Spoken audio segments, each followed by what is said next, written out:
আজকের সকালটা বেশ ঝলমলে। ঢাকার ব্যস্ত রাস্তার এক পাশে দাঁড়িয়ে আছে তূর্ণা আর তার বেস্ট ফ্রেন্ড মিলি।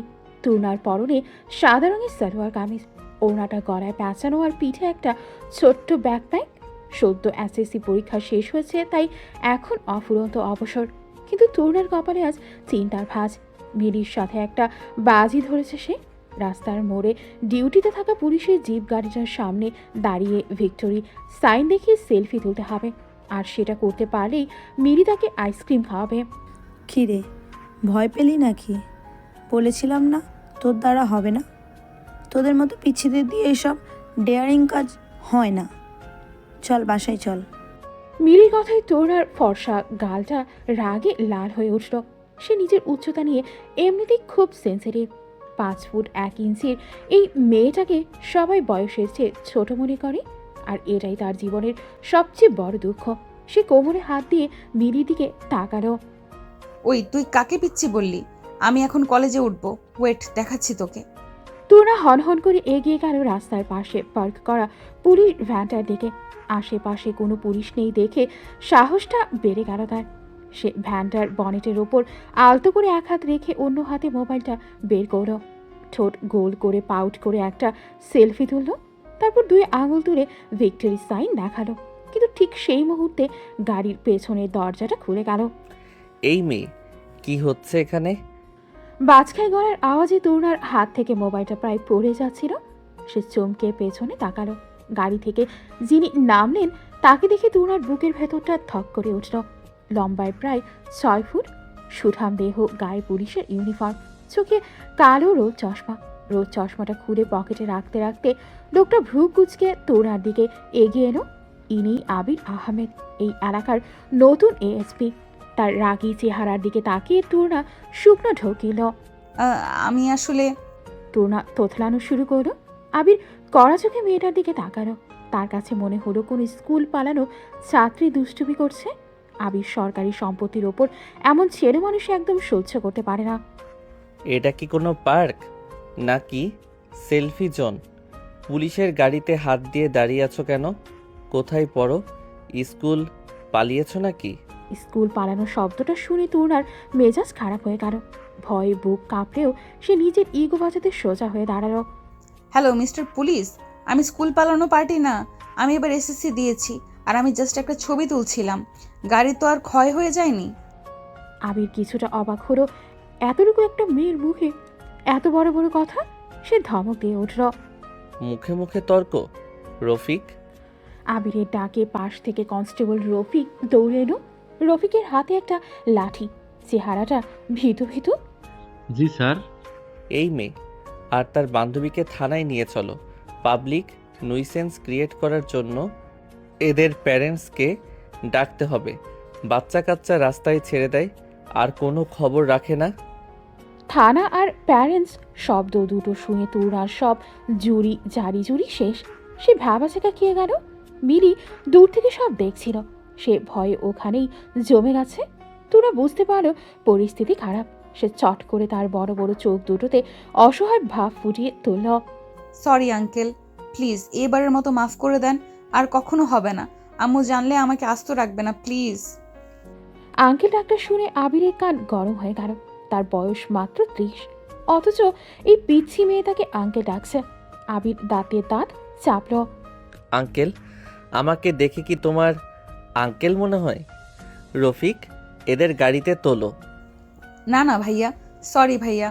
স্যার, স্যার ভুল হয়ে গেছে। আমি তো পিচ্ছি, তাই ভুল করে ফেলেছি, মাফ করে দেন না স্যার। তোরা হাত জোর করে করুণ দৃষ্টিতে তাকিয়ে রইল। আবির মেয়েটার ভীত মুখের দিকে তাকিয়ে দীর্ঘশ্বাস ফেলল। সত্যি তো, একদম বাচ্চা একটা মেয়ে। থানায় নিলে অযথাই কান্নাকাটি শুরু করে। এবারের মতো ওয়ার্নিং দিয়ে ছেড়ে দিচ্ছি। নেক্সট টাইম যদি ডিউটির সময় বা পুলিশ ভ্যানের আশেপাশে ফালতু কাজ করতে দেখেছি, সোজা হাজতে ঢুকিয়ে দেব। যাও এখন, দৌড় দাও। তোরা আর এক মুহূর্ত দেরি করল না। সে মিরির হাত ধরে উল্টো দিকে দৌড় দিল। দৌড়াতে দৌড়াতে সে একবার পেছনে ফিরে তাকালো। রাগী পুলিশ অফিসারটা এখনো কোমরে হাত দিয়ে তাদের দিকেই তাকিয়ে আছে। আল্লাহ বাঁচিয়ে দিয়েছে। তুই কি পাগল তূর্ণা? ওই ছেলেটাকে জানিস? নতুন এসপি, সবাই বলে খুব ডেঞ্জারাস। আর তুই তাকে আঙ্কেল বললি? আরে ধুর, মেজাজটাই খারাপ করে দিল। কেমন ভাব দেখেছিস? মনে হয় যেন দেশের প্রধানমন্ত্রী। খবিস একটা। তুরা বিড় করতে করতে রিকশায় উঠল। তার মনে হলো এই লোকটার সাথে যেন আর কোনোদিনও দেখা না হয়, কিন্তু ভাগ্য তখন মুচকি হাসছিল। সন্ধ্যাবেলা তরুণাদের ড্রয়িং রুম। তরুণার মা শেফালি বেগম তরুণার হাতে এক গাদা জামা কাপড় ধরিয়ে দিলেন। এগুলো ইস্ত্রি করে রাখ। আর শোন, তুই কি করছিস যে তোর বাবা এত চিল্লাচিল্লি করছে? আমি কি করলাম আবার? আমি তো সারাদিন বাসাতেই ছিলাম, মানে কোচিংয়ের পর। তরুণা মিথ্যে কথাটা খুব সাবলীলভাবে বলল। এমন সময় ড্রয়িং রুমে ঢুকলো তরুণার বড় ভাই তুষার। তুষার আর তরুণার বয়সের গ্যাপ অনেক, তাই তুষার তরুণাকে খুব শাসন করে, আবার আদরও করে। মা, আমার এক বন্ধু আসবে আজ রাতে ডিনারে। ও এই এলাকাতেই পোস্টিং পেয়েছে। অনেকদিন পর দেখা হবে। ভালো কিছু রান্না করো। কে রে বাবা, তোর ভার্সিটির বন্ধু? হ্যাঁ আবির, ও এখন পুলিশের এসপি। খুব ভালো ছাত্র ছিল, বিসিএস দিয়ে পুলিশে জয়েন করছে। ওর ফ্যামিলিও খুব ভালো।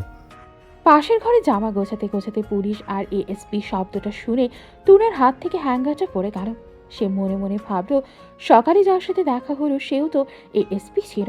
না না, দুনিয়ার তো আর একটাই এএসপি নেই, নিশ্চয়ই অন্য কেউ হবে। ভাবি, ও ভাবি। তুনা তার ভাবি নীলুফারকে ডাকলো। নীলুফারের রান্নাঘরে ছিল। ডাক শুনে বেরিয়ে এলো। কি হয়েছে তোর? না এত চিল্লাচ্ছিস কেন? ভাইয়ার কোনো বন্ধু আসবে? ওই যে মোটা করে কালো করে একটা ভাইয়া ছিল, উনি। নীলুফার হেসে বলল, আরে না, এটা আবির ভাই। উনি তো অনেক হ্যান্ডসাম, তোর ভাইয়ার ক্লোজ ফ্রেন্ড। তুই দেখিসনি মনে হয় আগে, তুই তো তখন ছোট ছিলি। রাত 8টা, কলিং বেল বেজে উঠল। তুষার দরজা খুলে দিল।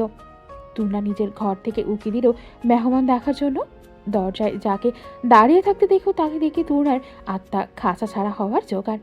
সেই সকালের খবিশ পুলিশ অফিসার, পরনে ইউনিফর্ম নেই, একটা নেভি ব্লু পাঞ্জাবি পরা, কিন্তু সেই রাগী চোখ আর গম্ভীর ভঙ্গিটা একদম হুবহু।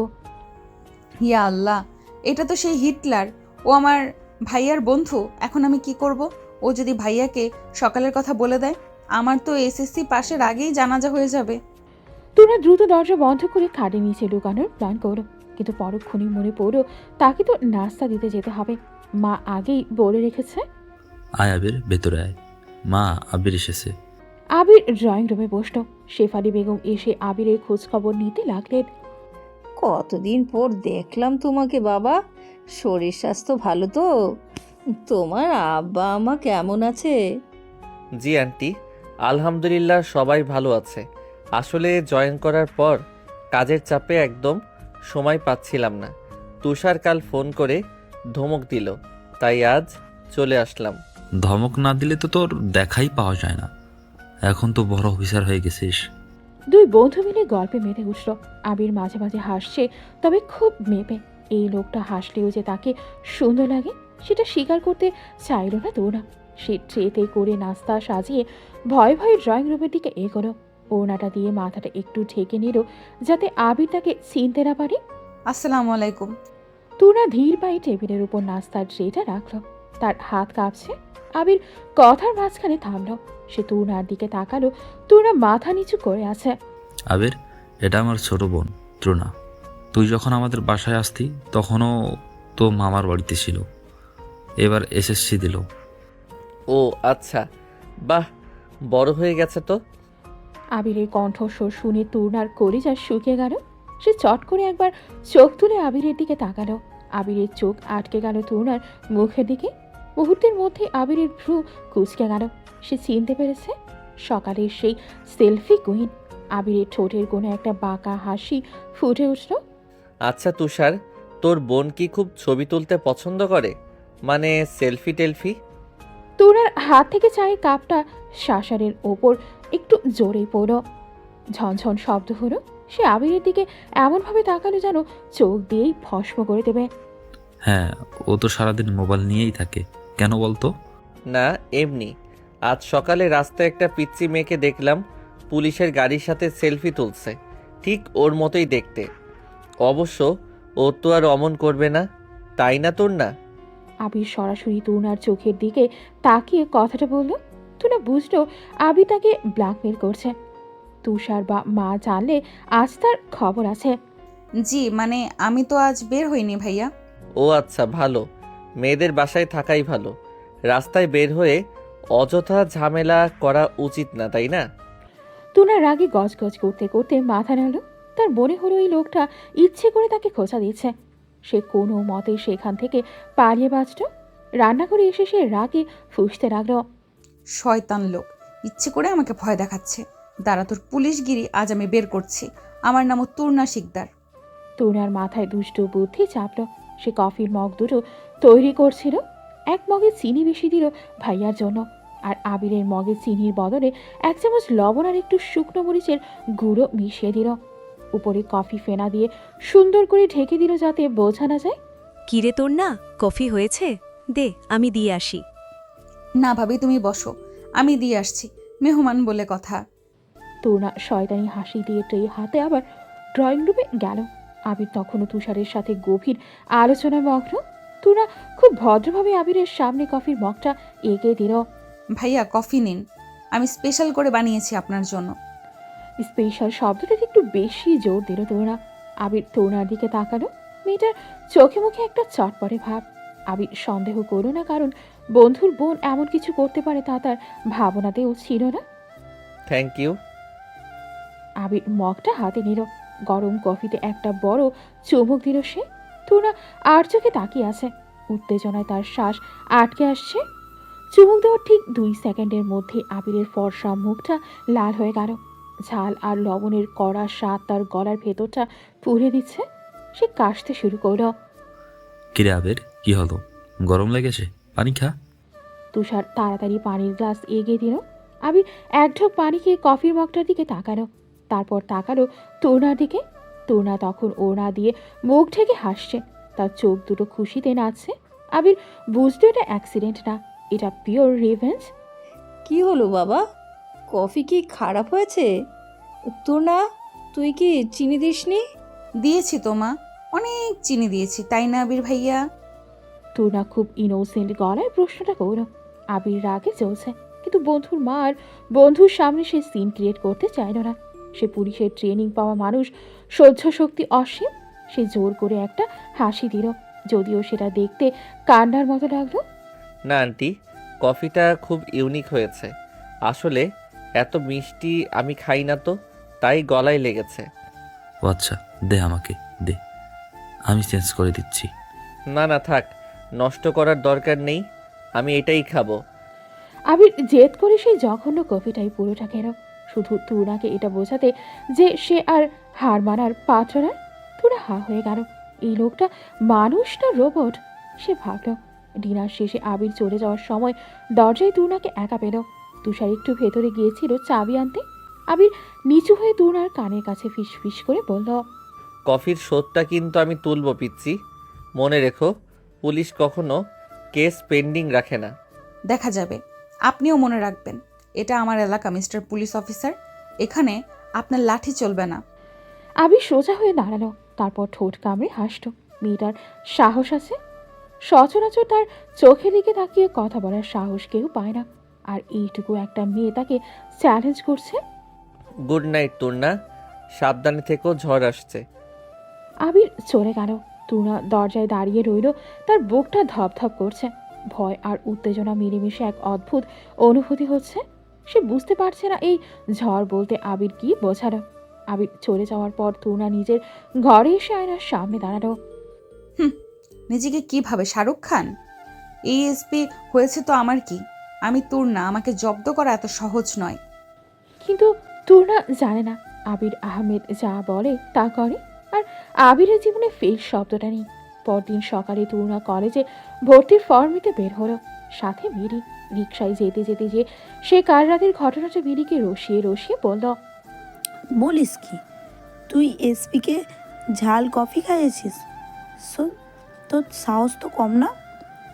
প্রেমে পড়ে গেলি আবার? ঝগড়া থেকেই তো প্রেম শুরু হয়। প্রেমে পড়বো আমি ওই হিটলারের? অসম্ভব। আমার বর হবে রোমান্টিক, সে আমাকে আদর করবে, চকলেট দেবে। ওই খবিস পুলিশ তো সারাদিন লাঠি নিয়ে ঘুরবে। কথা বলতে বলতে তাদের রিক্সাটা একটা জ্যামে আটকা পড়ল।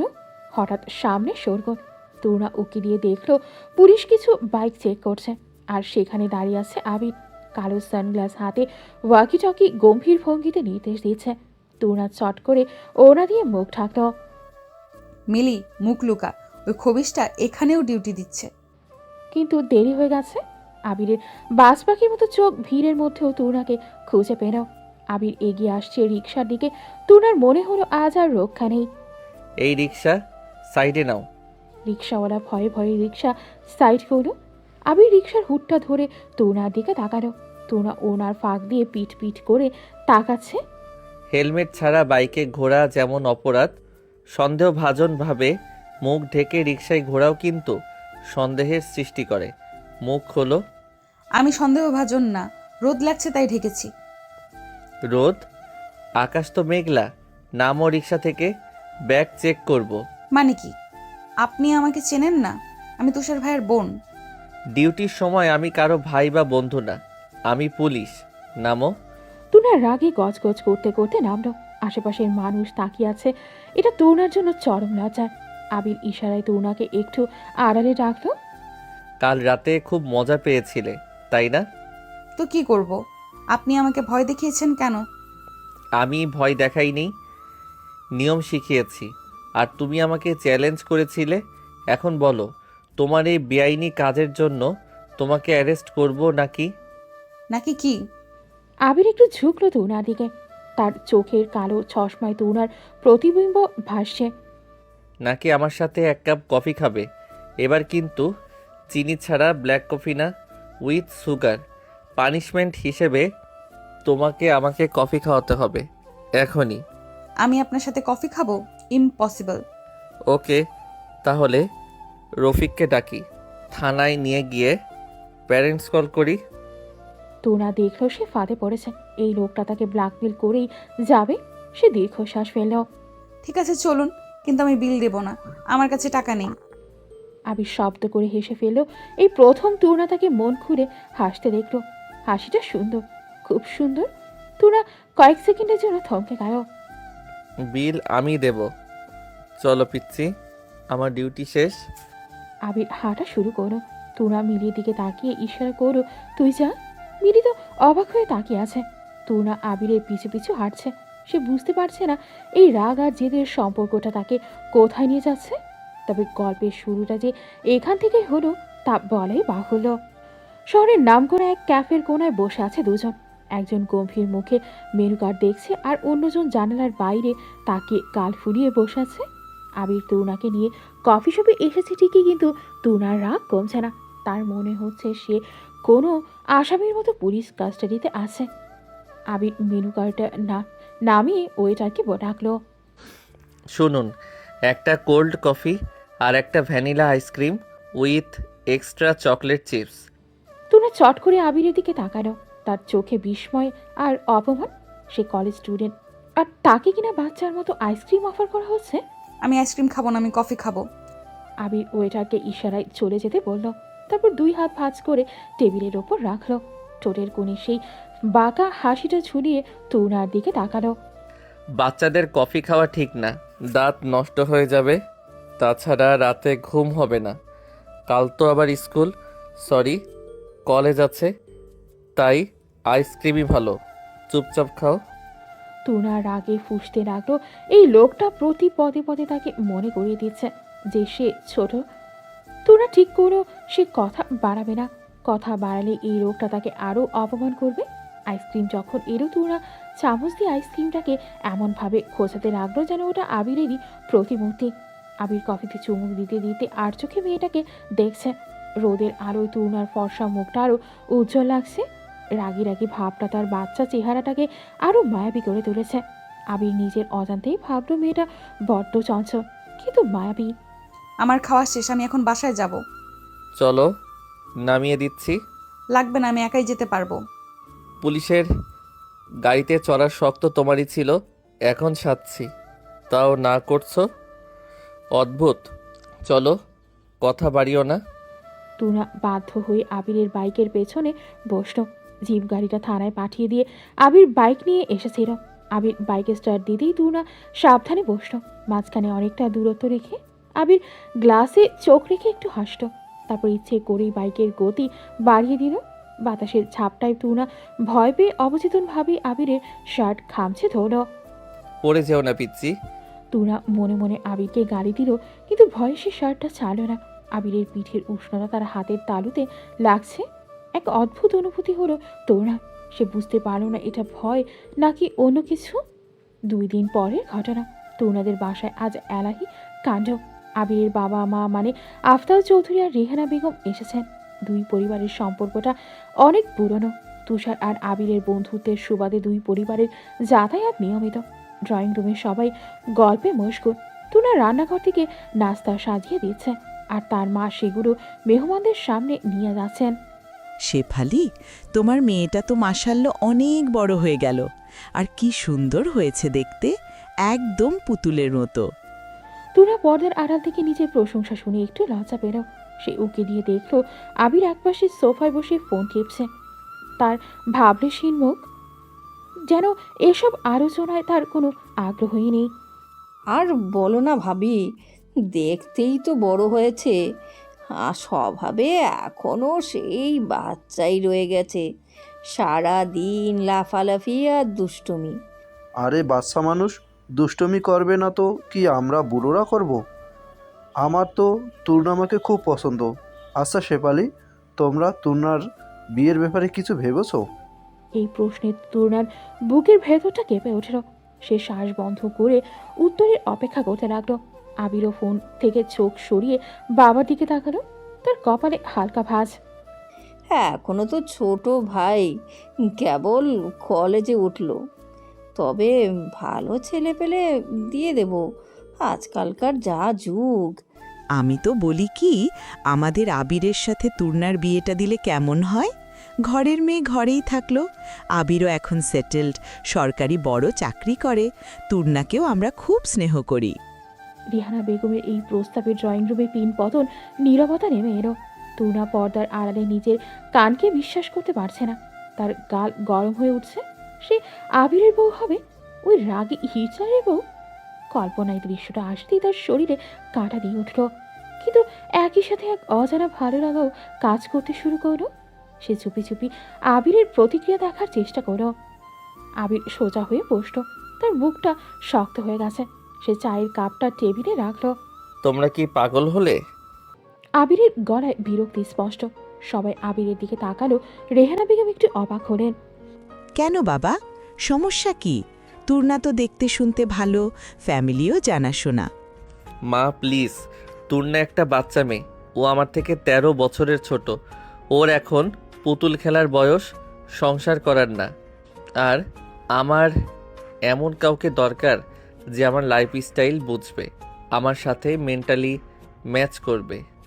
আমি কোনো বাচ্চার গার্ডিয়ান হতে পারবো না, আমার ওয়াইফ দরকার। কথাগুলো আবির খুব রূঢ়ভাবে বলল। পর্দার আড়ালে দাঁড়িয়ে থাকা তুর্নার মনে হলো কেউ যেন তার বুকে হাতুড়ি দিয়ে আঘাত করলো। বাচ্চা মেয়ে, গার্ডিয়ান, শব্দগুলো তুর্নার কানে বাজতে লাগলো। তার চোখ ফেটে পানি চলে এলো। সে যে আবিরকে পছন্দ করে কিনা সেটা সে নিজেও জানত না, কিন্তু এইভাবে সবার সামনে তাকে তুচ্ছ করে তার আত্মসম্মানে প্রচণ্ড লাগলো। আবির, তুই একটু বেশি রুড হয়ে গেলি না? ত্রিনা ছোট হতে পারে, কিন্তু ও যথেষ্ট বুদ্ধিমতী। ইমোশনাল হোস না তুষার, প্র্যাকটিক্যাল ভাব।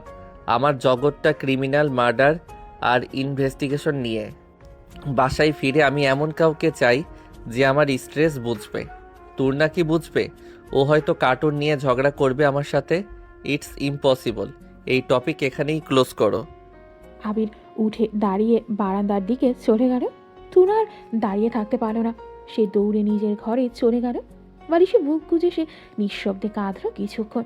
তার মনে হলো আবির তাকে শুধু রিজেক্ট করেনি, তাকে অপমান করেছে। তার ছোট হওয়াটা কি তার অপরাধ?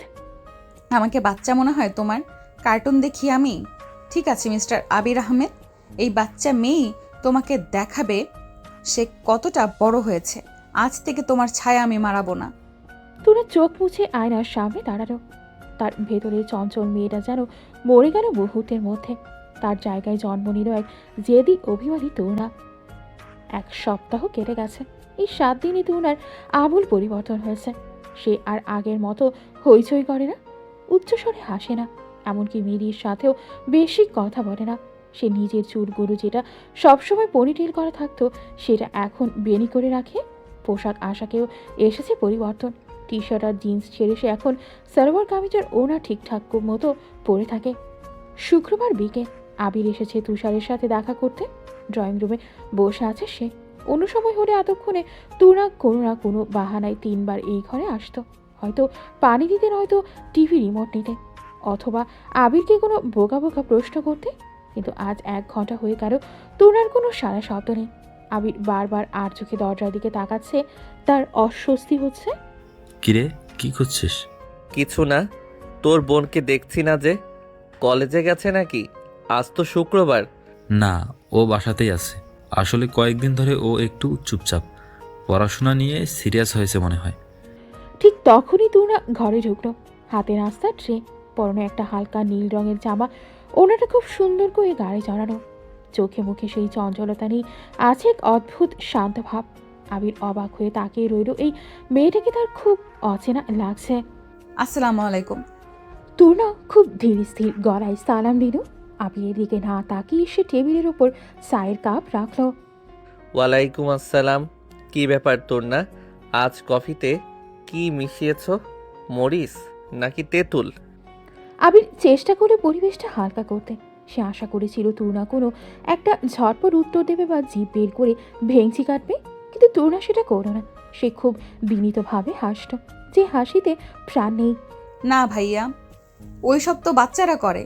আমি ঠিকঠাক কফি বানিয়েছি, খেয়ে দেখেন। ভাইয়া ডাকটা আবিরের কানে খটকা লাগলো। তুনা তাকে ভাইয়া ডাকে, কিন্তু আজকে ডাকটার মধ্যে একটা দূরত্ব আছে। আর তুনা নিজেকে বাচ্চা বলে আবিরের সেই কথাটা খোঁচাটা ফিরিয়ে দিল, সেটাও আবির বুঝল। ও আচ্ছা, তো পড়াশোনা কেমন চলছে? জি ভালো। এক্সকিউজ মি, আমার একটু কাজ আছে। তুনা আর দাঁড়ালো না, সে ধীর পায়ে ঘর থেকে বেরিয়ে গেল। আবির চায়ের কাপ হাতে নিয়ে পাথরের মতো বসে রইল। তার কেন জানি খুব খারাপ লাগলো। মনে হলো ঘরের আলোটা কমে গেছে। তুনার সেই বকবকানি, সেই অকারণ ঝগড়া, এগুলো যেন এই কদিনে তার অভ্যাসে হয়ে গিয়েছিল। আজ এই নীরবতা তাকে পীড়া দিচ্ছে। দেখেছিস মেয়েটা কেমন পাল্টে গেছে? আমার ওই মাঝে মাঝে চিনতে কষ্ট হয়। বড় হচ্ছে তো, তাই হয়তো ম্যাচিউরিটি আসছে। ম্যাচিউরিটি। আবির আনমনে বলল। সে কফিতে চুমুক দিল। কফিটা পারফেক্ট, কিন্তু আবিরের কাছে বিষাদ লাগলো। সেই চায়ের কাপ নামিয়ে রাখলো। সন্ধ্যাবেলা আবির চলে যাবে, সে গাড়ি বের করছে। তুনা বারান্দায় দাঁড়িয়ে আছে। আবির নিচ থেকে ওপরে তাকালো। তুনার চোখ আবিরের চোখের সাথে মিলল। অন্য সময় হলে তুনা হাত নাড়াতো বা কিছু একটা বলতো, কিন্তু আজ সে চোখ নামিয়ে নিল এবং ঘরের ভেতরে চলে গেল। আবির স্টিয়ারিংয়ে জোরে একটা চাপড় মারল। কি সমস্যা মেয়েটার? আমি তো লজিক্যাল কথাই বলেছি, এর জন্য এত ইগো? আবির গাড়ি স্টার্ট দিল, কিন্তু তার মনটা পড়ে রইল তুনাদের ওই বারান্দায়। সে বুঝতে পারছে না যে মেয়েটাকে সে বাচ্চা বলে বাতিল করে দিল, তার সেই অবহেলা কেন তাকে এত ভাবাচ্ছে। পরদিন সকালে তুনা কলেজে যাওয়ার জন্য বের হচ্ছে। মা তাকে ডাকলেন। তোর না, তোর বাবা তো বের হয়ে গেছে, তুই একা যাবি? রিক্সা ঠিক করে দেব? না মা, আমি বাসে চলে যাব, একা যেতে পারবো। তুনা রাস্তায় বের হলো। মেইন রোডে এসে সে বাসের জন্য অপেক্ষা করছে। হঠাৎ একটা কালো বাইক এসে তার সামনে ব্রেক কষল। হেলমেট খুলতে বেরিয়ে এলো আবিরের মুখ। ওঠো। কেন? কলেজে নামিয়ে দিচ্ছি, আমার ডিউটি ওই দিকেই। ধন্যবাদ, আমি বাসে যাব। তুনা পাশ কাটিয়ে চলে যেতে চাইল। আবির বাইকে স্ট্যান্ড করে তুনার সামনে গিয়ে দাঁড়ালো। তার মেজাজ খারাপ হচ্ছে। জেদ করছো কেন? আমি কি তোমার শত্রু? ওঠো বলছি। দেখুন আবির ভাইয়া, আমি আপনার বাচ্চার বয়সী হতে পারি, কিন্তু আমার নিজস্ব একটা চয়েস আছে। আমি আপনার বাইকে উঠবো না। লোকে দেখলে কি বলবে? এএসপি সাহেব একটা বাচ্চাকে বাইকে নিয়ে ঘুরছে, আপনার স্ট্যাটাসে লাগবে। তুনার প্রতিটি শব্দ ছিল সূক্ষ্ম খোঁচা। আবির এবার চশমাটা খুলল। তার চোখ দুটো জল উঠল। তোর না, তুমি সেদিন আমার কথা শুনেছ তাই না? জি শুনেছি, আর ভালো করে বুঝেছিও। আপনি একদম ঠিক বলেছেন, আমি বাচ্চা, আমি ইমম্যাচিউরড, তাই আমি এখন থেকে আমার সীমার মধ্যেই থাকবো। আপনি আপনার লেভেলের কারোর সাথে মিশুন, আমার মতো বাচ্চার সাথে কথা বলে সময় নষ্ট করবেন না। তরুণা কথাগুলো বলে আর দাঁড়ালো না। একটা রিক্সা আসছিল, সে হাত দেখিয়ে রিক্সায় উঠে পড়ল। আবির বোকার মতো রাস্তার মাঝখানে দাঁড়িয়ে রইল। তার এত দিনের গড়া ইগো, তার গাম্ভীর্য সব যেন এই পিচ্ছি মেয়েটার কথার কাছে হার মেনে গেল। আবির বুঝতে পারল সে সেদিন তরুণাকে শুধু রিজেক্ট করেনি, মেয়েটার মনে গভীর ক্ষত সৃষ্টি করেছে। বাহ, পিচ্চি মেয়ে তো দেখি ভালোই কথা শোনাতে পারে, জেদ বেড়ে গেছে। আচ্ছা দেখা যাক তোমার জেদ কতদিন থাকে। আমিও আবির আহমেদ, সহজে হাল ছাড়ি না।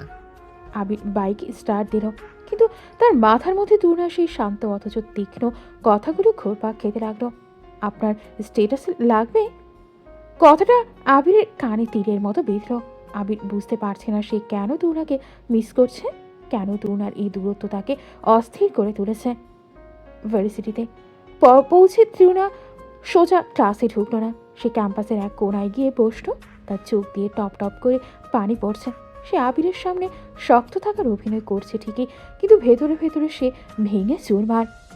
কিরে তূর্ণা, তুই এখানে বসে কাঁদছিস কেন? মিলি দৌড়ে এলো।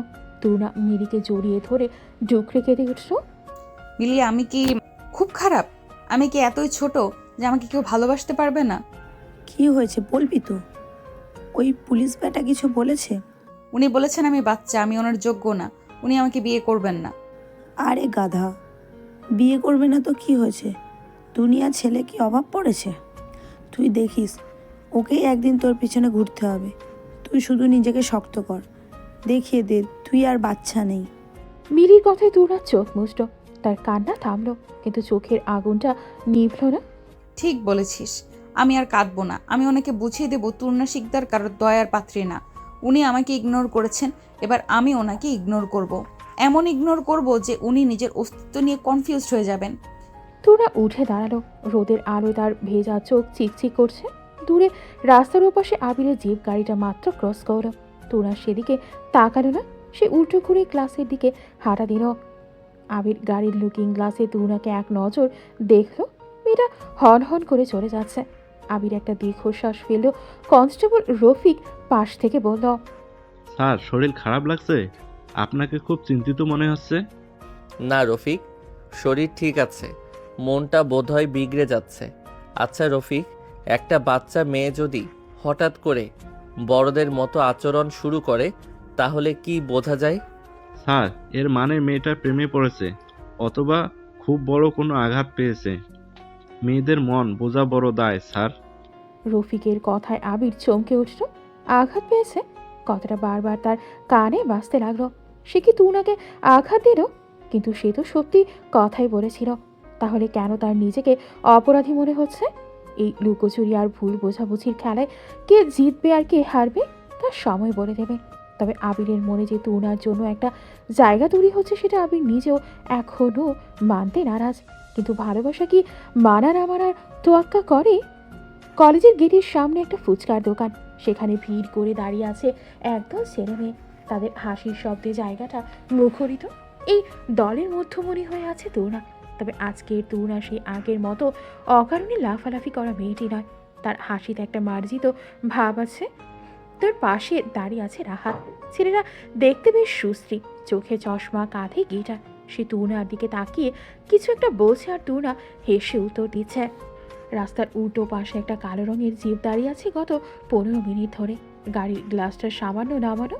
ভেতরে স্টিয়ারিংয়ে হাত রেখে পাথরের মতো বসে আছে আবির। তার চোখে ফিক্সড হয়ে আছে ফুচকার দোকানের দিকে, বিশেষ করে রাহাতের দিকে। আবিরের চোয়াল শক্ত হয়ে আছে। তার মনে হচ্ছে এখনই গিয়ে ছেলেটার কলার ধরে জিজ্ঞেস করতে এত হাসাহাসি কিসের। স্যার, আমরা কি থানায় যাব? লাঞ্চ ব্রেক তো শেষ। রফিকের প্রশ্নে আবিরের ঘোর কাটল। সে বিরক্ত হয়ে গ্লাসটা তুলে দিল। চলো। আর শোনো, ওই ছেলেটার ডিটেলস আমার চাই। কোন ছেলেটা স্যার? ওই যে তূর্ণার পাশে দাঁড়িয়ে দাঁত বের করে হাসছে। নাম ধাম, বাবার নাম, কোনো ক্রিমিনাল রেকর্ড আছে কিনা সব। জি স্যার, কিন্তু স্যার ও তো মনে হয় স্টুডেন্ট, ক্রিমিনাল হবে কেন? আমি যা বললাম তাই করো। আজকালকার স্টুডেন্টদের বিশ্বাস নেই, ইভটিজিং কেসও তো হতে পারে। আবির ও যুক্তি দিল। সে নিজেও জানে এটা ইফটিজিং না, এটা নিছক জ্যালাসি। কিন্তু আবির আহমেদ কি কখনো স্বীকার করবে যে সে জ্যালাস? অসম্ভব। সে গাড়ি স্টার্ট দিয়ে ধুলো উড়িয়ে চলে গেল। বিকেলবেলা তুনা তার পড়ার টেবিলে বসে নোটস তৈরি করছে। গত কয়েক সপ্তাহ সে নিজেকে পড়াশোনায় ডুবিয়ে রেখেছে। আবিরের সেই বাচ্চা মেয়ে তকমাটা তাকে প্রতিনিয়ত তাড়া করে বেড়ায়। সে নিজের প্রমাণ করতে চায়। ফোনটা বেজে উঠল। স্ক্রিনে ভেসে উঠল রাহাত। হ্যালো রাহাত, বল। ঠিক সেই মুহূর্তে তুনার ঘরের দরজাটা নড়ে উঠল। তুনা ঘাড় ঘুরিয়ে দেখলো আবির দাঁড়িয়ে আছে। আবির আজ ইউনিফর্মে নেই, ক্যাজুয়াল শার্ট আর জিন্স পরে এসেছে। সম্ভবত তুষার ভাইয়ের সাথে দেখা করতে এসেছিল। তুনা আবিরকে দেখেও না দেখার ভান করল। সে ফোনের ওপাশের মানুষের সাথে কথা বলা চালিয়ে গেল। হ্যাঁ রে, নোটসগুলো পেয়েছি, থ্যাংক ইউ সো মাচ। তুই না থাকলে যে কি হতো আমার। আচ্ছা শোন, কালকে কিন্তু আমরা মুভি দেখতে যাব, তুই টিকিট কেটে রাখিস। আবির দরজায় হেলান দিয়ে দাঁড়িয়ে সব শুনছিল। তুই না থাকলে কি হতো আর মুভি ডেট, শব্দগুলো তার কানে গরম সীসার মতো ঢুকলো। সে কাশি দিয়ে নিজের উপস্থিতি জানান দিল। হুম। তুনা ফোনের মাউথ স্পিকারে হাত দিয়ে আবিরের দিকে তাকালো। তার চোখে কোনো ভাবান্তর নেই। রাহাত, আমি একটু পরে কল ব্যাক করছি, বাই। তুনা ফোনটা রেখে চেয়ার ঘুরিয়ে বসল। কিছু বলবেন? ভাইয়া তো বাসায় নেই, বাজারে গেছে।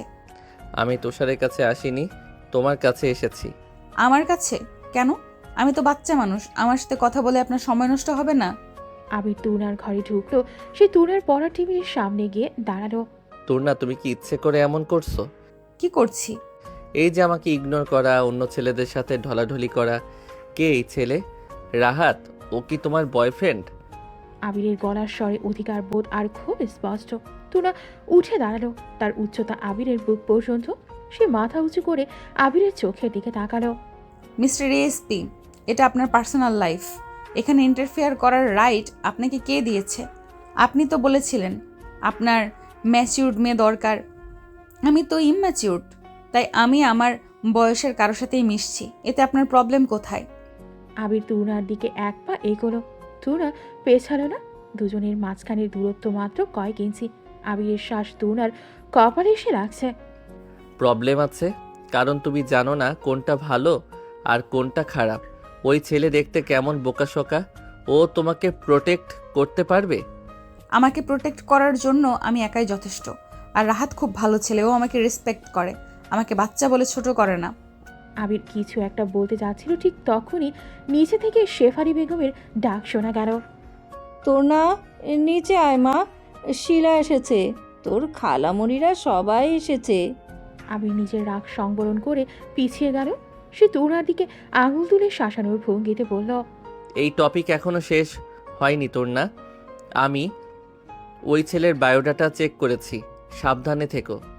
আবির ঘর থেকে বেরিয়ে গেল। তুনা ধপ করে চেয়ারে বসে পড়ল। তার পা কাঁপছে।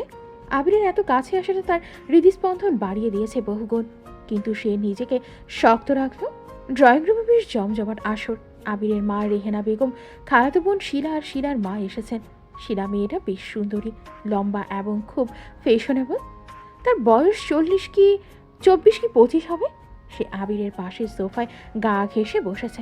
আবির একটু সরে বসার চেষ্টা করছে, কিন্তু শিলা নাছর বাঁধা। আবির ভাইয়া, তুমি তো এখন অনেক বিজি হয়ে গেছো, আমাকে তো ভুলেই গেছো একদম। আমার না পুলিশ অফিসার খুব পছন্দ, ইউনিফর্মে তোমাকে যা লাগে না।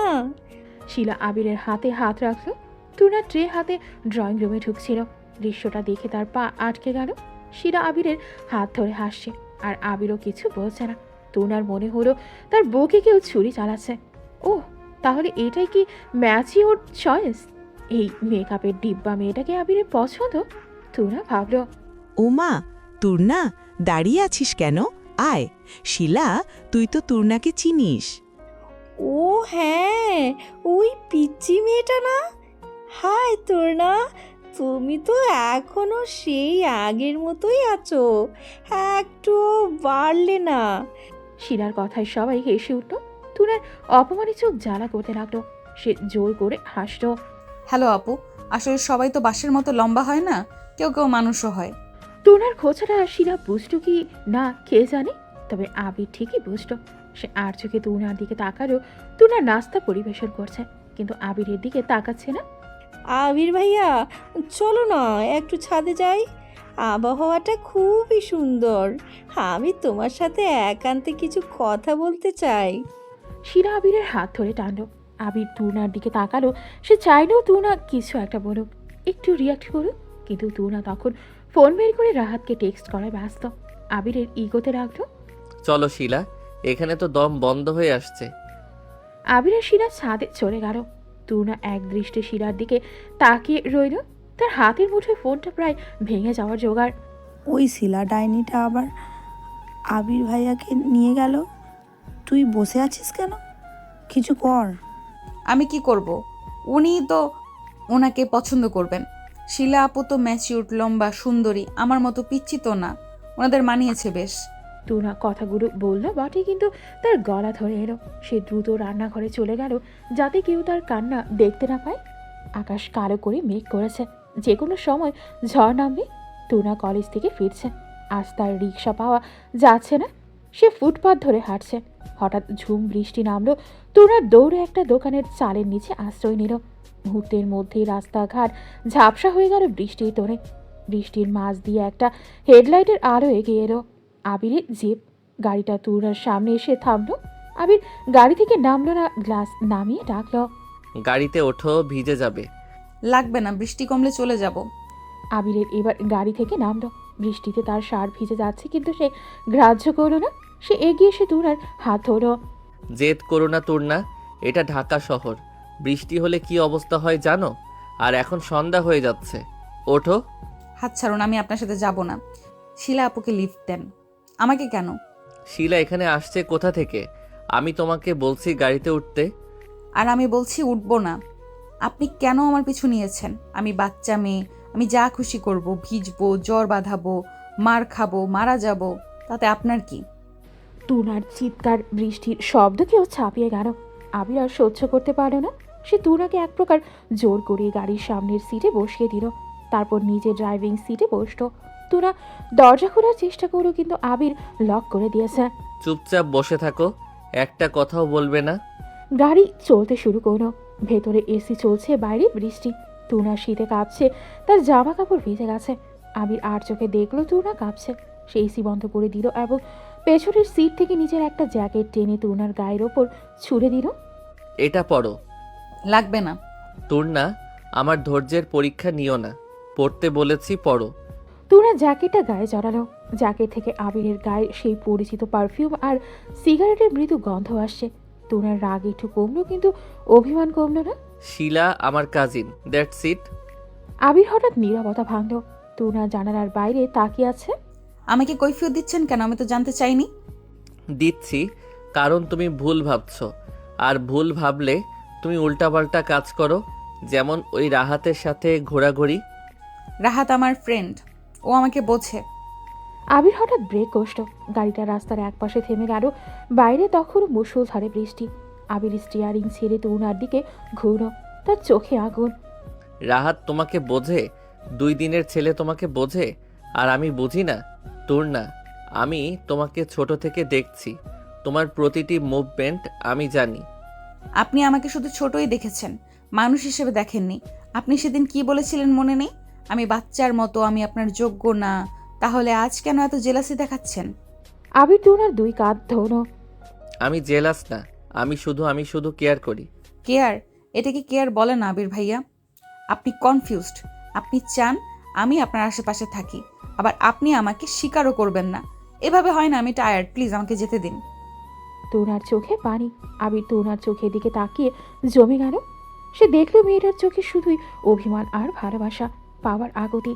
আবিরের খুব ইচ্ছে হলো তুনাকে জড়িয়ে ধরে বলে, হ্যাঁ আমি জেলাস, আমি তোমাকে অন্য কারোর সাথে সহ্য করতে পারি না। কিন্তু তার ঠোঁট নড়ল না। তার ইগো, তার বয়স, তার অবস্থান সব যেন দেয়াল হয়ে দাঁড়ালো। ঠিক আছে, আমি তোমাকে আর ডিস্টার্ব করব না, কিন্তু ওই ছেলের থেকে দূরে থেকো, ও তোমার জন্য সেফ না। আবির আবার গাড়ি স্টার্ট দিল। তুনা চোখ মুছে জানালার দিকে তাকালো। সে বুঝতে পারলো আবির তাকে ভালোবাসে, কিন্তু স্বীকার করার মতো সাহস তার নেই। আর তোরাও প্রতিজ্ঞা করো, যতক্ষণ না এই পাষাণ লোকটা নিজের মুখে ভালোবাসার কথা স্বীকার করছে ততক্ষণ সে ধরা দেবে না। শহরের অন্য প্রান্তে এক অন্ধকার গুদাম ঘরে চারপাশ ধোঁয়ায় আচ্ছন্ন একটা ভাঙা সোফায় বসে আছে কালু মাস্তান। এলাকার ত্রাস। কিছুদিন আগে আবির তার এক বিধ্বস্ত সাগরেদকে অ্যারেস্ট করেছে এবং প্রচুর মাল জব্দ করেছে। কালুর চোখে প্রতিশোধের নেশা। বস, ওই পুলিশটা তো খুব বাড়ছে। আমাদের মালও গেল, লোকও গেল। কিছু একটা করতে হবে। করব তো বটেই। আবির আহমেদ আমার পেটে লাথি মেরেছে, আমি ওর কলিজায় হাত দেব। কিন্তু বস, ওর তো ফ্যামিলি খুব পাওয়ারফুল, ডাইরেক্ট মারতে গেলে ঝামেলা হবে। ডাইরেক্ট মারবো না, ওকে তিলে তিলে মারবো।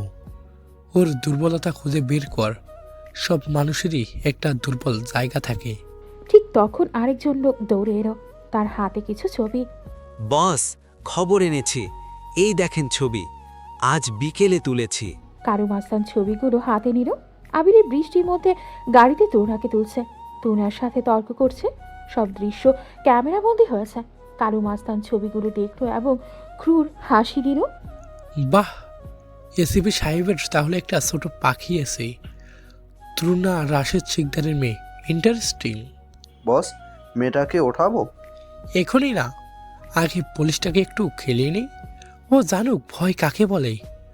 ওর চোখের সামনে ওর ভালোবাসাকে তরপাতে দেখলে তবেই না আমার শান্তি। কালু মাস্তান তুনার ছবিতে একটা লাল ক্রস চিহ্ন আঁকলো, তারপর ছুরি দিয়ে ছবিটা গেঁথে দিল টেবিলের ওপর। রেডি হ আবির আহমেদ, তোর পিচ্ছি বুকে বাঁচাতে হলে তোকে আমার পায়ের কাছে আসতেই হবে। পরদিন সকালে তুনা কলেজে যাওয়ার জন্য বের হয়েছে। আজ আবির আসেনি। তুনার একটু মন খারাপ হলো, কিন্তু সে নিজেকে সামনে নিল। সে রিকশায় উঠলো, রিকশা চলছে। তুনা খেয়াল করলো না একটা কালো ভ্যান তাকে অনুসরণ করছে। থানায় বসে আবির ফাইলের কাজ করছে, কিন্তু তার মন বসছে না। গতকালের বৃষ্টির রাতের ঘটনা তার মাথায় ঘুরছে। তুনার কান্না ভেজা চোখ সে ভুলতে পারছে না। হঠাৎ তার হাত থেকে কলমটা পড়ে গেল। বুকের ভেতরটা কেমন যেন কুগাইছে। আবির পানি খাওয়ার জন্য গ্লাসটা হাতে নিল। হাত ফসকে কাচের গ্লাসটা মেঝেতে পড়ে চূর্ণ বিচূর্ণ হয়ে গেল। স্যার ঠিক আছেন? হাত কেটে নি তো? না জহির, ঠিক আছি, কিন্তু আমার কেন জানি মনে হচ্ছে কোথাও কিছু একটা ভুল হচ্ছে। আবির ফোন বের করে তুনাকে কল দিল। রিং হচ্ছে, কিন্তু কেউ ধরছে না। আবির আবার দিল, নো আনসার। আবিরের কপালে চিন্তার ভাঁজ পড়ল। সে তুষারকে কল দিল। হ্যালো তুষার, তোর নাকি কলেজে পৌঁছেছে? হ্যাঁ, এতক্ষণে তো পৌঁছানোর কথা। কেন রে?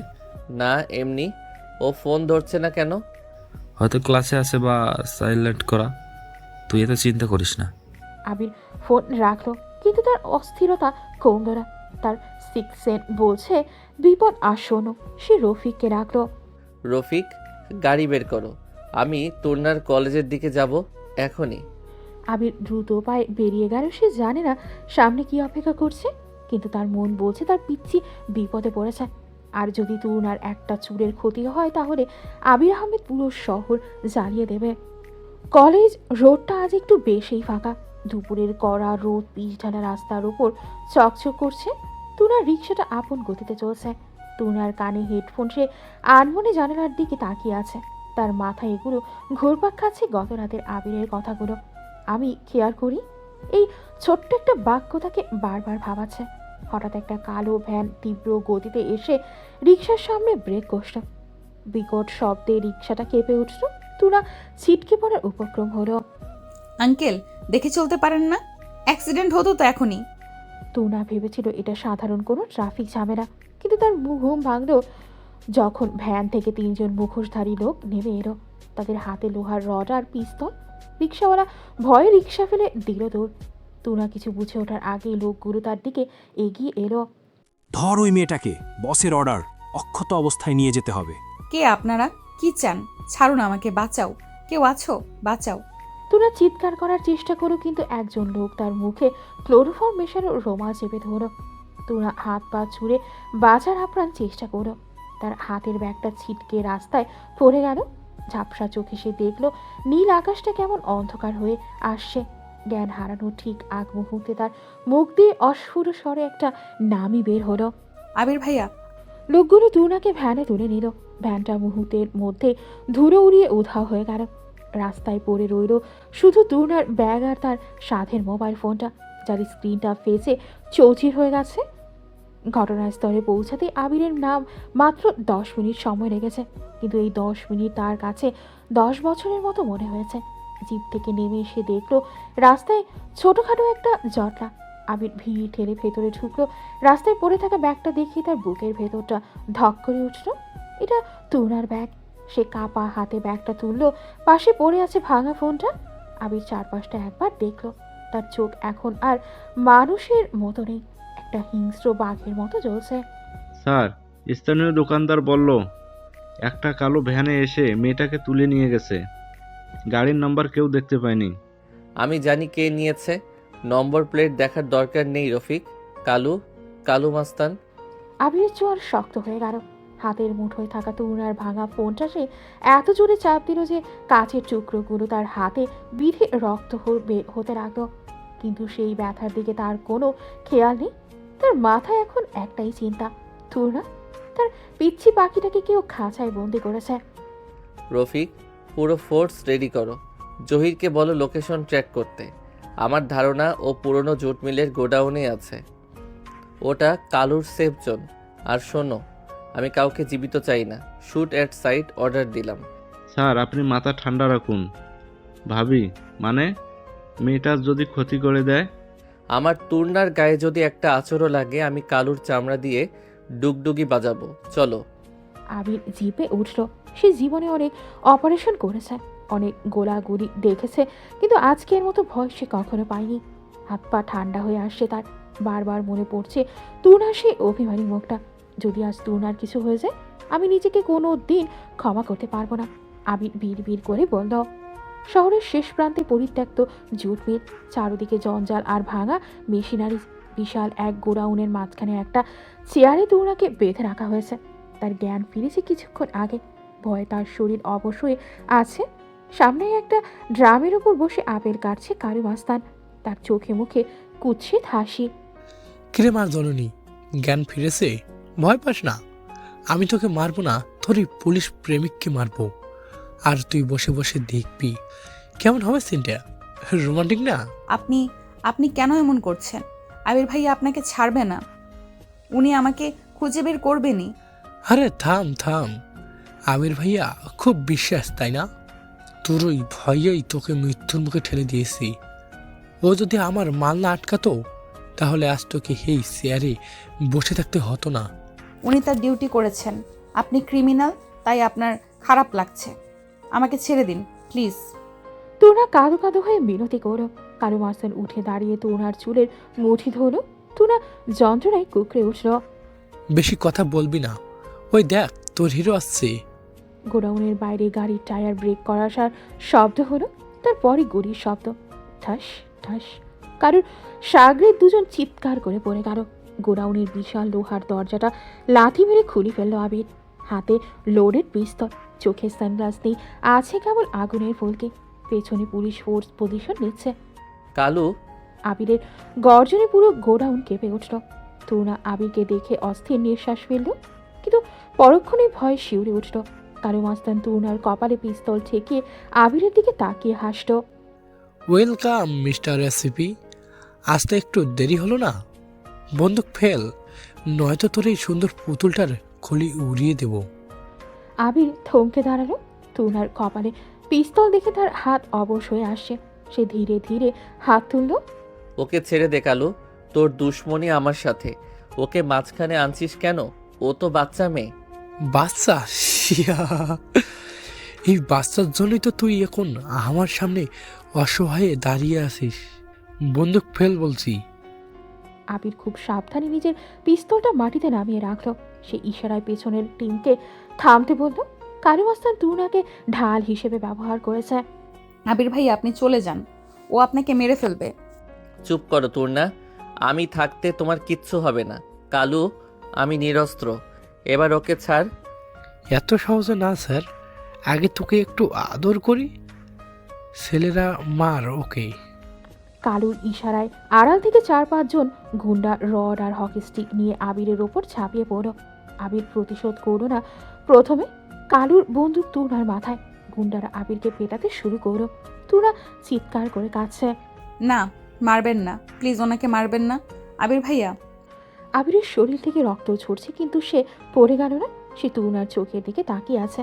তুনার কান্না সে সহ্য করতে পারছে না। হঠাৎ কালু একটু অমনোযোগী হলো। সে আবিরের মার খাওয়া উপভোগ করতে হাসছিল। এই সুযোগটাই আবির খুঁজছিল। সে এক ঝটকায় সামনের গুন্ডাটার হাত থেকে রড কেড়ে নিয়ে তাকে পাল্টা আঘাত করলো। মুহূর্তের মধ্যে আবির রুদ্রমূর্তি ধারণ করলো। শুরু হলো অ্যাকশন। আবির একাই 5 জনের সাথে লড়ছে। তার শীত শার্ট ছিঁড়ে গেছে, কপাল বেয়ে রক্ত পড়ছে, কিন্তু তার খুশির জোর কমছে না। একে একে সব গুন্ডা মাটিতে লুটিয়ে পড়ল। কালু মাস্তান পরিস্থিতি ব্যাগতিক দেখে তুনাকে ধাক্কা দিয়ে ফেলে পালানোর চেষ্টা করল। তোর না আবির দৌড়ে তুনার কাছে যেতে চাইল, কিন্তু কালু মাস্তান দৌড়াতে দৌড়াতে ঘুরে দাঁড়ালো। সে টার্গেট মিস করতে চায় না। সে আবিরের দিকে গুলি চালালো। আবির সেটা লক্ষ্য করলো, কিন্তু গুলিটা তুনার দিকেই যাচ্ছিল, কারণ তুনা তখনও চেয়ারের সাথে বাঁধা অবস্থায় পড়ে আছে। কোনো চিন্তা ভাবনা ছাড়াই আবির ঝাঁপ দিল তুনার শরীরের উপর। ধরাম করে একটা শব্দ হলো। সবাই যেন থমকে গেল। তুনা চোখ বন্ধ করে ফেলেছিল। সে অনুভব করলো একটা ভারী শরীর তার উপরে এসে পড়ল। গরম কিছু একটা তরল তার ঘাড়ে লাগছে। আবির ভাইয়া। তুনা চোখ খুলল। আবির তার ওপর লুটিয়ে আছে। আবিরের পিঠের ডান দিকে থেকে গল গল করে রক্ত বের হচ্ছে। আবির যন্ত্রণায় চোখ কুচকে গিয়ে তুনার দিকে তাকালো। তবুও তার ঠোঁটে একটা ম্লান হাসি। তুমি ঠিক আছো তো পিচ্ছি? তুনার পৃথিবীটা দূরে উঠল। আবির গুলি খেয়েছে তাকে বাঁচাতে গিয়ে। ভাইয়া না, রক্ত, প্রচুর রক্ত বের হচ্ছে, কেউ আসুন, হেল্প। ইতোমধ্যে ইন্সপেক্টর জহির গুলি করে কালু মাস্তানের পায়ে লাগিয়েছে। পুলিশ কালুকে অ্যারেস্ট করে ফেলল, কিন্তু গোডাউনের মেঝেতে তখন অন্য নাটক। তুনার বাঁধন খুলে দিয়েছে রফিক। তুনা আবিরের মাথাটা নিজের করে তুলে নিল। কেন করলেন এটা? কেন আমাকে মরতে দিলেন না? পুলিশ কখনো হার মানে না, আর আমি। আবির কথাটা শেষ করতে পারল না। তার মাথাটা ঝরে পড়ল তুনার করে। জ্ঞান হারালো সে। আবির ভাই চোখ খুলুন প্লিজ, আমি আর দুষ্টুমি করবো না, আমি সব শুনবো, আপনি উঠুন। আল্লাহ। তুনার গগন বিদারী চিৎকারে গোডাউনের বাতাস ভারী হয়ে উঠল। পুলিশরা ধরাধরি করে আবিরকে গাড়িতে তুলল। তুনাও সাথে উঠল। তার সাদা জামাটা আবিরের রক্তে লাল হয়ে গেছে। সে আবিরের হাতটা শক্ত করে ধরে বসে রইল, যেন ছেড়ে দিলেই আবির হারিয়ে যাবে। হাসপাতালের করিডোর, অপারেশন থিয়েটারের লাল বাতি জ্বলছে। বাইরে অপেক্ষা করছে তুনা, তুষার, আবিরের বাবা মা এবং তুনার বাবা মা। রেহানা বেগম অঝরে কাঁদছে। তুনা দেয়ালের সাথে হেলান দিয়ে পাথরের মতো দাঁড়িয়ে আছে। তার শরীরে এখনো রক্তের দাগ, চুল উস্কো খুস্কো। তার চোখ দিয়ে আর পানি পড়ছে না, সব পানি হয়তো শুকিয়ে গেছে। তরুণা, তুই বাসায় যা, ফ্রেশ হয়ে নে, আমরা তো আছি। আমি কোথাও যাব না ভাইয়া, ওনাকে না দেখে আমি এক পাও নড়ব না। তুনার গলায় এমন এক দৃঢ়তা ছিল যে তুষার আর কিছু বলার সাহস পেল না। ডাক্তার বের হয়ে এলেন প্রায় 3 ঘন্টা পর। Operation successful. গুলিটা লাংসের খুব কাছে ছিল, কিন্তু লাকিলি ভাইটাল কোনো অর্গান ড্যামেজ করেনি। প্রচুর রক্তক্ষরণ হয়েছে, তাই দুর্বলতা থাকবে, তবে উনি এখন আউট অফ ডেঞ্জার্স। জ্ঞান ফিরতে সময় লাগবে। সবাই স্বস্তির নিঃশ্বাস ফেলল। তুনা হাঁটু গেড়ে ফ্লোরে বসে পড়ল। সে মনে মনে আল্লাহকে ধন্যবাদ দিল। রাত গভীর। হাসপাতালের কেবিন। আবিরের জ্ঞান ফিরেছে কিছুক্ষণ আগে। নার্স স্যালাইন চেক করে বেরিয়ে গেছে। কেবিন এখন শুধু তুনা। পরিবারের বাকিরা বাইরে ওয়েটিং রুমে বিশ্রাম নিচ্ছে। তুনা আবিরের বেডের পাশে টুলে বসে আছে। সে আবিরের হাতের দিকে তাকিয়ে আছে, কিন্তু ধরার সাহস পাচ্ছে না। পানি। আবিরের অস্ফুট স্বরে তুনা চমকে উঠল। সে দ্রুত জগ থেকে পানি গ্লাসে ঢেলে স্ট্র দিয়ে আবিরের মুখে ধরল। আবির পানি খেলো, তারপর ধীরে ধীরে চোখ মেলল। চোখের সামনে তুনার বিধ্বস্ত মুখটা দেখে তার বুকটা মোচড় দিয়ে উঠল। মেয়েরা চোখের নিচে কালি পড়ে গেছে, চুলে জট, জামায় রক্তের দাগ। তুমি বাড়ি যাওনি কেন? আপনাকে এই অবস্থায় রেখে আমি বাড়ি যাব? আমি কি এতটাই স্বার্থপর? তুনার গলা ধরে এলো। সে আর সামলাতে পারল না। আবিরের বুকের ওপর মাথা রেখে ডুকরে কেঁদে উঠল। আপনি এমন কেন? কেন আমার জন্য গুলি খেলেন? আমি তো শুধু একটা বাচ্চা মেয়ে, তাই না? আমাকে মরতে দিলেই তো পারতেন। আবির দুর্বল হাতটা তুলে তুর্নার মাথায় রাখলো। সে আলতো করে তুর্নার চুলে হাত বুলিয়ে দিতে লাগলো। বোকা মেয়ে, বাচ্চা মেয়েদের কি মরতে দেওয়া যায়? তাছাড়া আমার যে তোমাকে দরকার। তুর্না কান্না থামিয়ে মাথা তুলল। সে আবিরের চোখের দিকে তাকালো। সেই চোখে এখন আর কোনো রাগ নেই, গম্ভীর জনে আছে শুধু এক সমুদ্র ভালোবাসা আর নির্ভরতা। কি বললেন? বললাম যে আমি তোমাকে ভালোবাসি তন্না। হ্যাঁ, তুমি পিচ্চি, তুমি ঝগড়াটে, তুমি আমাকে জ্বালিয়ে মারো, কিন্তু এই পিচ্চি মেয়েটাকে আমি ভালোবাসি। তোমাকে ছাড়া আমার জীবনটা বড্ড পানসে। তুনা বিশ্বাস করতে পারছে না যে আবির তাকে সবসময় অবজ্ঞা করেছে, সেই আবির আজ মৃত্যুর মুখ থেকে ফিরে এসে তাকে প্রপোজ করছে। আপনি আপনি সত্যি বলছেন নাকি ওষুধের ঘরে ভুল বকছেন? পুলিশ প্রমাণ ছাড়া কথা বলে না, প্রমাণ লাগবে। আবির একটু কষ্ট করে হলেও হাসল। সে তুনার হাতটা নিজের হাতের মুঠোয় নিল। ওই কালু যখন তোমার মাথায় বন্দুক ধরেছিল তখন আমার মনে হচ্ছিল গুলিটা আমার বুকে লাগছে। তখনই বুঝেছি এই হৃৎপিণ্ডটা আর আমার নেই, ওটা ওই পিচ্চি মেয়েটা চুরি করে নিয়েছে। আমি দুঃখিত তূর্ণা, তোমাকে অনেক কষ্ট দিয়েছি, বাচ্চা বলে দূরে ঠেলে দিয়েছি, কিন্তু বিশ্বাস করো আমি ভয় পাচ্ছিলাম তোমার এই চঞ্চলতার সাথে আমার এই রাগী জীবন কি মিলবে। কিন্তু আজ বুঝলাম তুমি ছাড়া আমি অসম্পূর্ণ। আমি কোনোদিন আপনাকে ছেড়ে যাব না আবির ভাইয়া। আপনি যত বকবেন বকুন, যত রাগ দেখান দেখান, আমি আপনার আঠার মতো লেগে থাকবো। তুনা হাসছে, আবার কাছে। আবির হাত বাড়িয়ে তুনার চোখের পানি মুছে দিল। আর ভাইয়া ডাকবে না, এখন থেকে শুধু আবির বা অন্য কিছু। অন্য কিছু মানে? মানে ও গো, শুনছো এসব আর কি? তুনা লজ্জায় লাল হয়ে গেল। সে আবিরের বুকে আলতো করে একটা কিল মারল। অসভ্য, এখন রোম্যান্স শুরু হয়ে গেছে, আগে সুস্থ হন, তারপর দেখা যাবে। সুস্থ তো হয়ে গেছি, আমার ওষুধ তো আমার সামনেই বসে আছে। হাসপাতালের কেবিনে এক মায়াবী পরিবেশ তৈরি হলো। বাইরে হয়তো রাত গভীর, কিন্তু এদের দুজনের জীবনে আজ নতুন সূর্যোদয় হলো। মান, অভিমান, রাগ, জেদ সব ধুয়ে মুছে গেল এক ফোঁটা রক্ত আর এক ফোঁটা চোখের জলে। আবির আর তুনা একে অপরের দিকে তাকিয়ে রইল, যেন অনন্তকাল এভাবেই তাকিয়ে থাকা যায়। আপনি ঘুমান এখন, আমি আছি, কোথাও যাচ্ছি না, কোনো দিন না। তুনা আবিরের হাতটা নিজের গালে ছোঁয়ালো। আবির নিশ্চিন্তে চোখ বন্ধ করো। সে জানে তার পাশে তার জীবনের সবচেয়ে বড় শক্তি বসে আছে, তার পিচ্ছি বউ। 2 মাস পরের কথা। সময় কারোর জন্য অপেক্ষা করে না, তবে কিছু সময়ের জন্য অপেক্ষা করাটা খুব মিষ্টি হয়। আবির এখন সম্পূর্ণ সুস্থ, তার বুকের জখম শুকিয়ে গেছে, কিন্তু তুনার প্রতি ভালোবাসার জখমটা বোধহয় চিরস্থায়ী হয়ে গেছে। আজ তুনাদের ছাদে গায়ে হলুদের আয়োজন করা হয়েছে। পুরো ছাদটা গাঁদা ফুল আর মরিচ বাতি দিয়ে সাজানো। স্পিকারে বিয়ের গান বাজছে। তুনা একটা হলুদ রঙের সুতি শাড়ি পরেছে, খোঁপায় এক গাঁদা ফুল, হাতে কাঁচা ফুলের গয়না। তাকে আজ সত্যিই কোনো অপসরার চেয়ে কম লাগছে না। ওই তুর্না, নড়িস না তো, ঠিকমতো সেলফিটা তুলতে দে। আজ তো তুই ইমোশনাল হয়ে আছিস, কিন্তু কাল তো কান্নাকাটি করে ভাসিয়ে দিবি। থুর, আমি কাঁদবো কেন? আমি তো খুশি, অবশেষে এই হিটলারের হাত থেকে মুক্তি, মানে হিটলারের কয়েদখানায় পার্মানেন্টলি যাচ্ছি। তুর্না হাসল, কিন্তু তার চোখের কোনো এক চিলতে ভয়ের ছায়া। বিয়ে মানেই তো একটা নতুন জীবন, নতুন দায়িত্ব। সে কি পারবে আবিরের সংসারের দায়িত্ব নিতে? ঠিক তখনই ছাদে শোরগোল পড়ে গেল। বরপক্ষ এসেছে, বরপক্ষ এসেছে। আবির আসছে, পরনে হলুদ পাঞ্জাবি, চোখে সেই সিগনেচার সানগ্লাস। তবে আজ তার সাথে কোনো পুলিশ ফোর্স নেই, আছে তার পরিবার আর বন্ধুরা।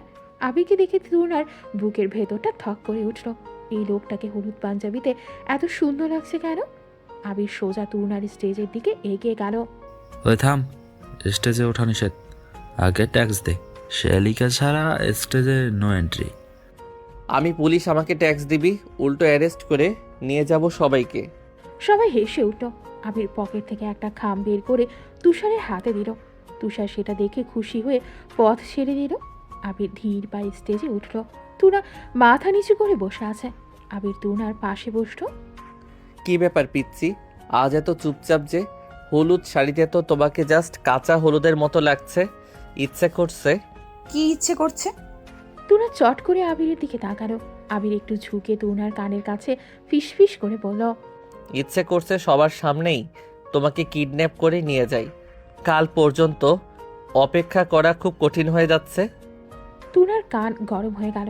সে লজ্জায় আবার মাথা নিচু করলো। অসভ্য, পুলিশ হয়ে এইসব কথা বলতে লজ্জা করে না? নিজের হবু বউকে বলছি, লজ্জা কেন করবে? হাতটা দাও। আবির তুনার হাতে মেহেদি দিয়ে নিজের নাম লিখতে চাইল।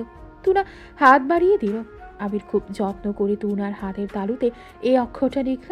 তার স্পর্শে তুনার শরীরে শিহরণ খেলে গেল। ও মা, আবির বাবা, তুমি তুর্নাকে একটু হলুদ লাগিয়ে দাও। আবির বাড়ি থেকে একটু কাঁচা হলুদ নিল। সে তুনার ফর্সা গায়ে আলতো করে হলুদটা ছোয়ালো। তুনার চোখ বন্ধ করে ফেলল। আবিরের আঙুলগুলো তুনার গাল বেয়ে নিচে নামলো। সবার সামনেই আলতো ছোঁয়াটুকু যেন তুনার কাছে অনেক বেশি কিছু। 14 বিয়ের সন্ধ্যা। কমিউনিটি সেন্টারটা আলোয় ঝলমল করছে। লাল বেনারসি সোনার গয়না আর ভারী মেকআপে তুনাকে আজ চেনাই যাচ্ছে না। সে যেন এক রাজকীয় রানী। স্টেজে বসে সে বারবার গেটের দিকে তাকাচ্ছে। আবির এখনো আসছে না কেন? কিরে, জামাইয়ের জন্য খুব টেনশন হচ্ছে? পুলিশ মানুষ, জ্যামে আটকে গেছে হয়তো, নাকি আসামির পিছনে দৌড়াচ্ছে কে জানে। বাজে বকিস না তো।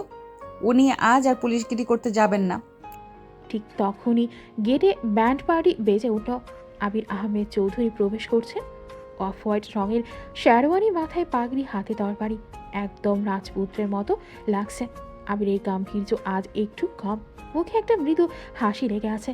তুনা দূর থেকে আবিরকে দেখলো এবং তার মনে হলো এই মানুষটার জন্যই সে সারাটা জীবন অপেক্ষা করতে পারে। কাজী সাহেব খাতা খুললেন। বিয়ের আসর বসেছে। আবির আর তুনা মুখোমুখি বসে নেই, একটু দূরে পর্দার আড়ালে। মা তুর্না, 5 লক্ষ টাকা দেনমোহর ধার্য করিয়া আপনি কি রাজি? তুনার গলা শুকিয়ে আসছে। সে বাবার দিকে তাকালো। রাশেদ শিকদারের চোখে পানি। মেয়েটা আজ পর হয়ে যাচ্ছে। তুনা কাঁপা কাঁপা গলায় বলল, কবুল। 3 বার কবুল বলার পর সবার মুখে হাসি ফুটল। ওপাশ থেকে আবিরের ভরাট কণ্ঠস্বর শোনা গেল, কবুল।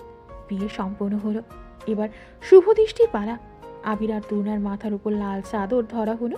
তুনা ঘোমটা টেনে বসে আছে। আবির ধীরে ধীরে তুনার ঘোমটাটা সরালো। আয়নায় দুজনের দিকে তাকালো। আবিরের চোখে মুগ্ধতা। সে অপলক দৃষ্টিতে তুনার দিকে তাকিয়ে রইল। মাশাল্লাহ, আমার পিচ্চি বউটা তো দেখি আজ সত্যি সত্যি বড় হয়ে গেছে। চুপ করুন তো, সবাই দেখছে। দেখুক, আমি তো আমার বউকেই দেখছি। বিদায়ের পালা। এটাই বিয়ের সবচেয়ে কষ্টের মুহূর্ত। তুনা তার বাবাকে জড়িয়ে ধরে হাউমাউ করে কাঁদছে। শেফালি বেগমও কাঁদছেন। আবিরের পাশে দাঁড়িয়ে আছে। আরও মনটা ভারী হয়ে উঠল। সে রাশেদ শিকদারের কাঁধে হাত রাখল। বাবা, আপনি চিন্তা করবেন না। তুর্না আমার কাছে রানীর মতো থাকবে। ও শুধু আমার বউ না, ও আমার দায়িত্ব। আমি জানি বাবা, তোমার হাতে মেয়েকে দিয়ে আমি নিশ্চিন্ত। শুধু ওর পাগলামিগুলো একটু সহ্য করো। ও তো এখনো ছোট। ছোট বলেই তো ও আমার হৃদয়ের পুরোটা জায়গা জুড়ে আছে। আপনারা দোয়া করবেন। তুনা গাড়িতে উঠল। আবির তার পাশে বসল। গাড়ি চলতে শুরু করলো। তুনা জানালার বাইরে তাকিয়ে চোখের পানি মুছছে। আবির আলতো করে তুনার হাতটা নিজের হাতের মুঠোয় নিল। আর কেঁদো না তুর্না, আজ থেকে তোমার সব কান্নার দায়িত্ব আমার। তোমাকে আর কখনো কাঁদতে দেব না, প্রমিস। সত্যি বলছেন? পুলিশের প্রমিস। তুনা আবিরের কাঁধে মাথা রাখল। গাড়িটা ছুটে চলল আবিরের বাড়ির দিকে, এক নতুন জীবনের পথে। রাত 12টা। আবিরের বেডরুম। আজ বাসরাত। রুমটা রজনীগন্ধার গোলাপ ফুল দিয়ে সাজানো হয়েছে। ফুলের গন্ধে মম করছে চারপাশ। তুনা খাটের মাঝখানে বসে আছে। তার বুকের ধুকপুকানি থামছে না। সে অনেক গল্প শুনেছে, কিন্তু বাস্তবে এই মুহূর্তটা যে এত নার্ভাস ফিল করায় তা সে জানত না। দরজায় লক খোলার শব্দ হলো। আবির ঘরে ঢুকলো। সে শেরওয়ানি পাল্টে একটা সাদা পাঞ্জাবি আর পাজামা পরেছে।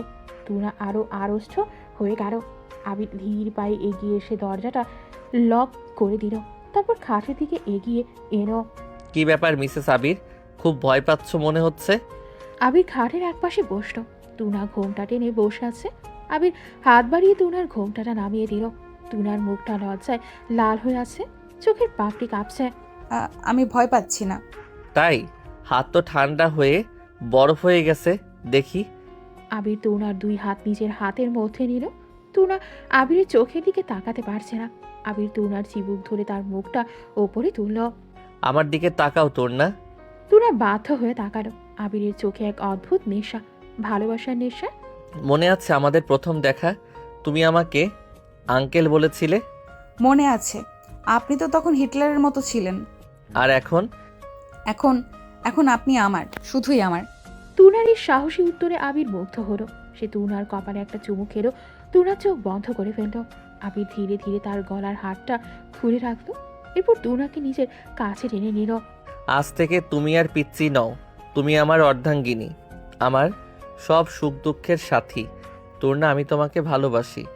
I love you more than anything. I love you too Abir. ভাইয়া বাদ দিয়ে শুধু নাম ধরে ডাকতো তুনা। আবির হাসতো। সে তুনার ঠোঁটের দিকে তাকালো। তুনা লজ্জায় মুখ লুকাতে চাইল আবিরের বুকে, কিন্তু আবির তাকে আটকালো। আজ আর লুকানো নয় তোর না, আজ আমাদের রাত। আবির তুনার ঠোঁটে নিজের ঠোঁট মেলালো।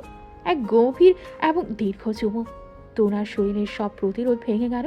সে আবিরের গলা জড়িয়ে ধরল। বাইরের পৃথিবীর সব কোলাহল তখন থেমে গেছে। এই চার দেয়ালের মাঝে এখন শুধুই দুটো হৃদয়ে স্পন্দন। আবির তুনাকে বিছানায় শুইয়ে দিল। ফুলের পাপড়িগুলো তাদের চারপাশে ছড়িয়ে আছে। আবির তুনার কানের কাছে ফিস ফিস করে বলল, ব্যথা দেব না, বিশ্বাস রাখো। তুনা আবিরের বুকে হাত রাখল। আবিরের প্রতি তার অগাধ বিশ্বাস। আবিরের প্রতিটি স্পর্শে ভালোবাসার যত্ন মিশে আছে। তাদের মিলনে কোনো তাড়াহুড়ো নেই, আছে শুধু একে অপরকে অনুভব করার তীব্র আকাঙ্ক্ষা। রাগী পুলিশ অফিসারটা আজ তার ভালোবাসার মানুষের কাছে এক শান্ত প্রেমিকে পরিণত হয়েছে। তার চঞ্চল পিচ্ছি মেয়েটা আজ এক পরিপূর্ণ নারীতে রূপান্তরিত হলো। রাত গভীর হতে লাগলো। চাঁদের আরো জানালার ফাঁক দিয়ে বিছানায় এসে পড়ল। আবির আর তুনা একে অপরকে জড়িয়ে ঘুমিয়ে আছে। তুনার মাথা আবিরের বুকে, আবিরের হাত তুনার কোমরে। তাদের মুখে এক প্রশান্তি হাসি। সকালবেলা রোদ এসে তুনার মুখে পড়েছে। সে নড়ে চড়ে উঠল। চোখ মেলে দেখলো আবির তার দিকে তাকিয়ে জেগে আছে। আবির কনুইতে ভর দিয়ে শুয়ে অপলক দৃষ্টিতে তুনাকে দেখছে। শুভ সকাল। শুভ সকাল বউ, কেমন আছো? তুনা গত রাতের কথা মনে করে লজ্জায় লাল হয়ে গেল। সে চাদর দিয়ে মুখ ঢাকলো। এভাবে তাকাবেন না প্লিজ, লজ্জা করছে। আরে, নিজের বউয়ের দিকে তাকাবো তাতে লজ্জা কিসের? ওঠো, নামাজ পড়তে হবে, তারপর নিচে যেতে হবে, মা অপেক্ষা করছেন। তুনা উঠতে গেল, কিন্তু আবির তাকে আবার টেনে ধরল। ওয়েট, যাওয়ার আগে আমার মর্নিং কিস কই? ছাড়ুন তো, কেউ চলে আসবে। দরজা লক করা, কেউ আসবে না, দাও বলছি। আবির জোর করে তুনার গালে একটা শব্দ করে চুমু খেল। তুনা হাসতে হাসতে আবিরকে ধাক্কা দিয়ে বাথরুমে দৌড় দিল। আপনি একটা পাগল। তোমার জন্যই পাগল, পিচ্চি। আবির বিছানায় শুয়ে ছাদের দিকে তাকিয়ে হাসতো। তার জীবনটা কানায় কানায় পূর্ণ হয়ে গেছে। যেই মেয়েটাকে সে একদিন অবজ্ঞা করেছিল, আজ সেই মেয়েটাই তার জীবনের সবচেয়ে বড় আশীর্বাদ। ঝগড়া, মান, অভিমান আর খুনসুটি দিয়েই তাদের সংসার চলবে। তুনা হয়তো বড় হবে, হয়তোবা সারা জীবন এমন পিচ্ছিই থেকে যাবে, কিন্তু আবিরের তাতে আর কোনো আপত্তি নেই, কারণ সে জানে পিচ্ছি মেয়েটাই তার হৃদয়ের একমাত্র মালকিন। গল্পের শেষটা এখানেই, কিন্তু আবির আর তুনার ভালোবাসার গল্পটা তো সবে শুরু হলো। এভাবেই ভালোবাসারা বেঁচে থাকুক। পিচ্ছি মেয়ে আর তার রাগী পুলিশ বরের সংসার সুখে ভরে উঠুক।